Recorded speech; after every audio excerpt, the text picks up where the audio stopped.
Udah mulai.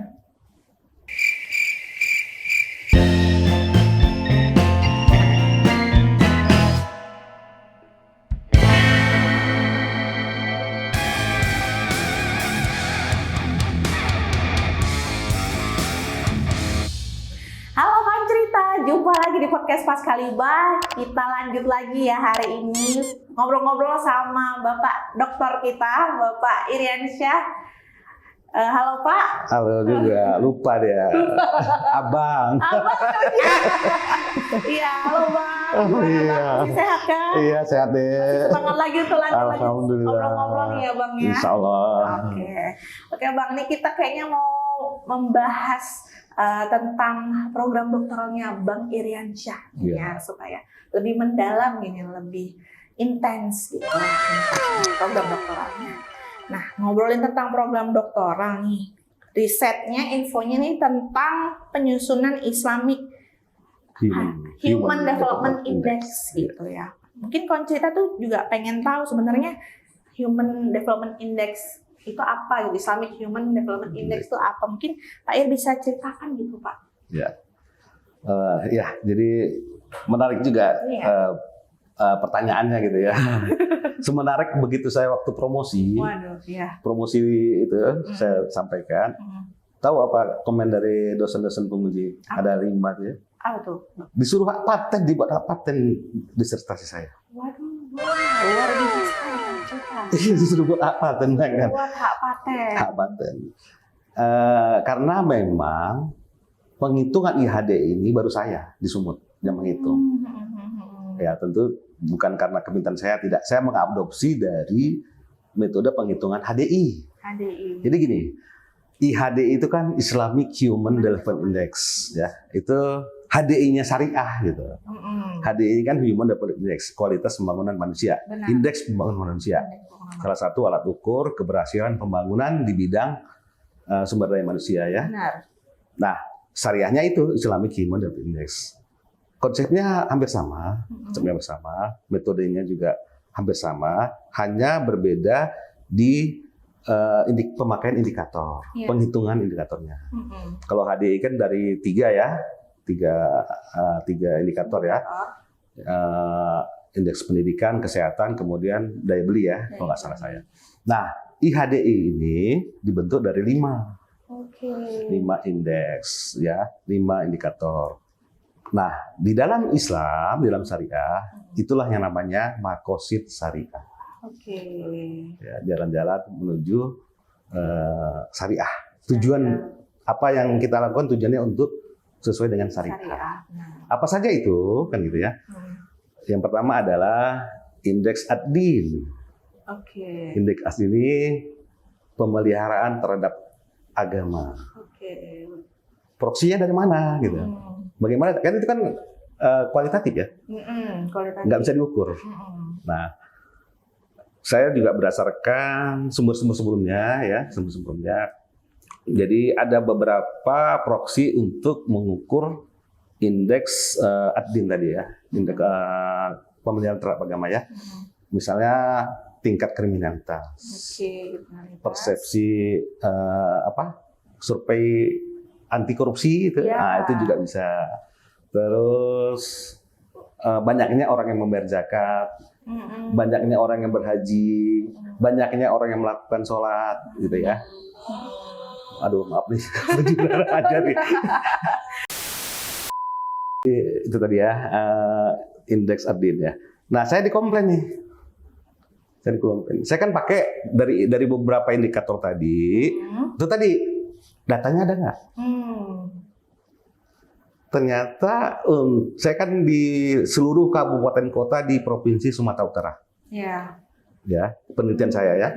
Jadi ada 33 kabupaten kota. Saya hitung tuh IHDI-nya semua kabupaten kota. Ya, selama 5 tahun ya. Nah, ada beberapa indikator yang tidak tersedia datanya. Misalnya orang yang berangkat haji, orang yang bayar zakat, nggak ada. Kemudian apalagi orang yang melaksanakan sholat Jumat, dari mana datanya? Dari mana datanya, iya benar. Jadi yang ada datanya itu adalah tingkat kriminalitas. Oke. Nah, itulah saya ambil sebagai salah satu dan cuma satu indikator untuk mengukur indeks Ad-Din tadi. Saya dikomplain gitu. Saya dikomplain, kenapa nggak ambil indikatornya zakat, kan ada datanya ya. Jadi saya bilang, Islam itu kan Bapak Ibu sendiri yang mengajarkan saya. Saya bilang gitu, bahwa Islam itu adalah rahmatan lil alamin. Benar. Islam itu penyejuk bagi semua kan, Benar. bagi semua agama, tidak hanya Islam. Di kabupaten kota di Sumatera Utara ini, mayoritas penduduknya bukan Muslim. Ada yang bukan Muslim mayoritas. Misalnya daerah Tapanuli Utara, saudara-saudara kita di Pak Barat. Itu kan mayoritas non-Muslim. Iya. Sementara tadi Ibu sampaikan, Bapak Ibu sampaikan bahwa Islam adalah rahmatan lil alamin. Artinya alat ukur ini bisa digunakan oleh semua, baik Islam maupun non-Islam. Nah, bagaimana kalau saya mengukur dengan menggunakan indikator tadi yang bayar zakat? Yang non-Islam tentu nggak akan bayar zakat, tentu IHDE-nya akan rendah. Pas itu Pak. Nggak terukur gitu. Makanya saya ambil yang tingkat kriminalitas. Itu kan di semua agama juga melarang. Kriminalitas semakin tinggi tentu semakin buruk. Nah, itu tadi. Jadi dosen tadi manggut-manggut gitu. Itu yang pertama. Yang kedua hampir sama dengan HDI, pemeliharaan terhadap kesehatan, pemeliharaan terhadap jiwa, pemeliharaan terhadap pendidikan, yang terakhir pemeliharaan terhadap harta. Yang terakhir harta. Harta. Jadi indeks amal itu alat ukurnya, indikatornya adalah tingkat keparahan kemiskinan. Jadi semuanya ada di BPS datanya. Jadi saya mudahnya tinggal mengumpulkan dengan konsep dan metodologi HDI. Saya kolaborasi dengan dengan melihat penelitian-penelitian sebelumnya, dengan penimbang dan sebagainya, dapatlah HDI seluruh kabupaten kota di Sumatera Utara. Itulah yang mau dihak-patenkan katanya. Oke, keren guys, mau dihak-patenkan. Datanya semua dari BPS ya Pak? Semua dari BPS. Oke. Nah itu tadi ya Pak, tentang riset Bapak ya, Iya. tentang IHDI. Oh jadi gini, bukan hanya begitu. Jadi ada 3 masalah yang saya angkat. Yang pertama itu, bagaimana sih penghitungan IHDI? Itu saya udah buat rumusannya itu di dalam Excel. Jadi kalau lihat lembar kerja saya, ya, wah itu banyak sekali Excelnya. Jadi kalau kalian mau, nggak saya kasih tapi. Artinya kita tinggal input data tadi, indikator itu, keluarlah IHDI. Keluar angkanya. Tahun berapa misalnya? Ya, masukkan dulu data tadi, indikator tadi ya. Sekarang keluar angkanya. Itu yang pertama. Yang kedua, saya ingin membandingkan pencapaian HDI konvensional dengan syariah IHDI. Bagaimana gitu ya di dalam perekonomian di Sumatera Utara. Ternyata sama polanya. Polanya sama. Sama ya Pak. Ya, karena memang mungkin metodologinya yang saya pakai mengadopsi dari HDI. Jadi mungkin polanya sama ya. Nah, yang uniknya yang ketiga adalah HDI dan IHDI itu saya sempat stuck kemarin 3 bulan. Karena hasilnya tidak sesuai dengan teori. Jadi hasil penelitian saya, HDI maupun HDI itu tidak signifikan berpengaruh terhadap pertumbuhan ekonomi. Gimana tuh Pak? Solusinya akhirnya bisa. Jadi saya sempat stuck itu. Karena itu tentu bertentangan dengan teori kan. Harusnya ketika HDI atau IHDI itu naik, pertumbuhan ekonomi juga akan naik. Berhubungan positif kan. Jadi saya teliti, saya cek lagi data, saya cek lagi indikator variabel lain yang itu. Dan ternyata memang ya dosennya juga menyampaikan kalau memang hasil seperti itu disampaikan. Nggak usah dikarang-karang. Makin berani saya, saya tinggal mencari penjelasan. Saya carilah penjelasan dan semua sudah ada Penjelasan kenapa IHDI ini tidak sesuai dengan teori. Ketika IHDI naik malah pertumbuhannya turun. Gitu. Saya analisis per kabupaten kota dan alhamdulillah sudah terjelaskan semua di sana. Ya alhamdulillah semua bisa menerima. Jadi tadi dilanjutkan ya Pak, hanya mencari nanti bisa menjawabnya seperti apa gitu ya Pak. Iya. Kita cari fenomena Fenomena, gitu ya, terus datanya sudah benar, gitu ya. Estimasinya juga sudah benar, metodologi sudah benar. Nah, kita tinggal melihat fenomena, fenomena yang sudah terjadi gitu kan. Kan kita runtut ke belakangnya. Nah, misalnya tahun 98, itu kan terjadi fenomena. Fenomena apa? Krisis ekonomi. Kan gitu ya. Iya. Kemudian tahun 2019, 20, COVID. apa? COVID.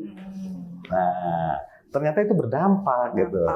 Estimasi ini kan untuk mengukur keadaan-keadaan atau kejadian-kejadian yang normal. Kan gitu ya. Iya. Kalau kejadian yang normal tentu menjadi bias kan, Iya. ada errornya. Ya, beda lagi ya gitu. Iya, kondisinya beda ya, Pak. lagi. Nah Pak, ini mungkin kan cerita juga pengen tahu ya bedanya dengan IPM yang biasa dirilis sama BPS itu apa nih sih? HDI atau IHDI tadi? Bedanya itu tadi.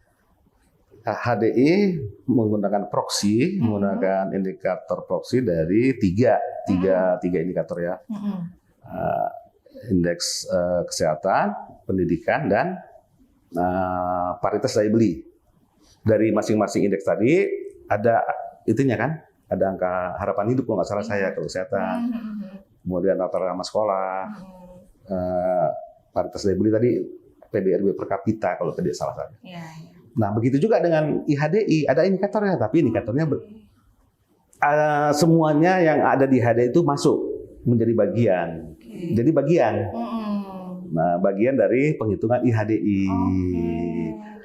Ditambah lagi dia makin banyak variabel. Kan ada 5 indikator tadi ya. Termasuk indeks ADIN. Nah, indeks amal tadi. Kan kalau HDI nggak ada kemiskinan. Indeks amal ada. Tingkat kemiskinan, indeks keparahan kemiskinan. Nah, itu bedanya di situ sih. Dan itu berusaha supaya tidak komprehensif gitu, menyeluruh. Jadi tidak hanya untuk Islam gitu. Betul. IHD ini tidak hanya untuk Islam penghitungannya, untuk semua bisa digunakan. Betul. Sesuai dengan apa? Di dalam Islam, rahmatan lil alamin. Betul. Oke Pak, ini yang terakhir nih Pak pertanyaannya. Apakah ada gap nih antara nilai IPM dengan si Islamic HDI tadi Pak? Nah itu tadi sudah saya jelaskan. Nggak ada. Gapnya. Polanya sama. Polanya sama. Karena mungkin tadi metodenya penghitungan sama ya. Hanya bedanya cuman indikator yang digunakan di IHD ini lebih banyak. Nilainya pasti berbeda. Cuman polanya arahnya sama. HDI dan IHDI. Cuman IHDI tadi lebih komprehensif. Kalau HDI kan dunia saja. IHDI ada agama. Ada adilnya tadi ya Pak.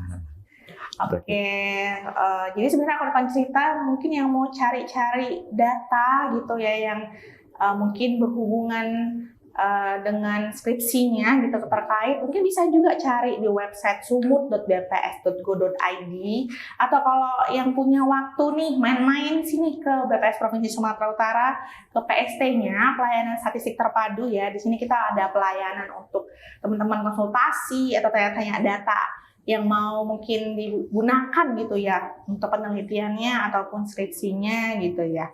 Atau mungkin juga teman-teman pengen tahu nih kira-kira apa aja sih data-data yang ada di BPS. Kita udah punya videonya sebelumnya nih ya, video tentang PST, mungkin bisa dilihat ya video kita sebelumnya tentang kakak cantik di PST. Di situ dijelasin data-data apa aja nih yang kita berikan buat pengunjung di PST. Oke, gitu. Oh, satu lagi nih. Ya, ini promosi nih. Iya, promosi sekalian. Closing statement ya, Pak. Teman cerita ya. Kalian kalau mau tulisannya mau dipublish di jurnal. Kita punya nih jurnal di statistik gratis, nggak bayar. Apa Dan itu? saya jamin pasti publish gitu. Oke, apa tuh Bang? Jurnal Jarsik namanya. Jarsik. Cari aja di Google. Jurnal of Statistik ya. Iya, ya. Oke. Silakan. Silakan kalau yang mau nanya-nanya, ini boleh langsung ke Bang Iriansyah. Dan dari tadi kelas 1 terus ada kadang Pak, kadang Bang gitu. Oke Bang Iriansyah, terima kasih Iya, atas sama-sama. bincang-bincang kita yang sangat luar biasa kali ini ya. Tentunya sangat bermanfaat ini buat kon-kon cerita Insya Allah. khususnya mahasiswa mungkin yang sedang dalam penelitian, dalam mengerjakan Semangat. skripsi gitu ya, semangat gitu ya. Oke, jadi ada quotes yang bilang skripsi yang baik adalah skripsi yang selesai. Iya, Bener nggak tuh Bang Ir? betul sekali. Jadi ya dikerjakan saja, dijalanin saja, insya Allah mudah-mudahan Dinikmati. dinikmatin juga ya, mudah-mudahan selesai juga pada waktunya gitu ya. Amin, amin. Oke, kalau kita sampai di sini dulu episode kita kali ini. Sampai jumpa di episode selanjutnya. Wassalamualaikum warahmatullahi wabarakatuh. Waalaikumsalam, semangat ya.